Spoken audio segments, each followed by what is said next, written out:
Чест ми е задоволство што сум дел повторно од кампањата за ретките болести во нашиот приобав Охрид и да се надоврзам на дел од колегите и соработниците што споделија за ретките болести. Најбитна е превенцијата и најбитна е дијагнозата.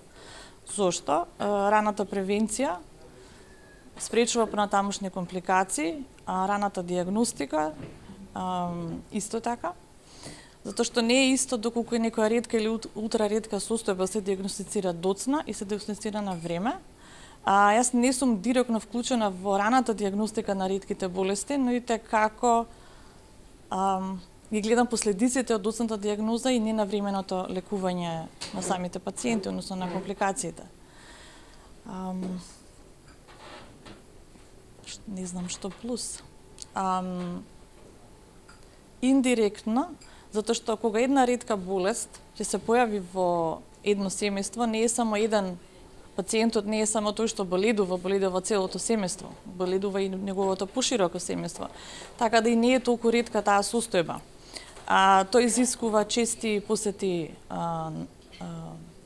чести контроли, финансиски терет на семејството за лековите кои што се скапи, како што кажаа колегите и професорите.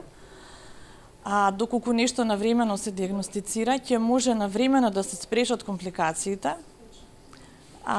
и ќе се намали финансискиот терет дополнително и на целокупното општество. Нешто што може би треба да се направи, е да се направи на финансиска анализа колку ја кошта државата, буџетот, колку го кошта лекување на компликациите и терминалните заболувања.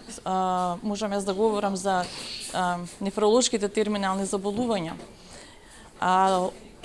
Во споредба со тоа да се инвестира во превенцијата, па дури да се стават на позитивна листа сите тие екстремно скапи лекови, со што во иднина би се заштедиле многу поголеми пари кои што би се одвојувале од буџетот за третман на компликациите и на последиците од ретките заболувања.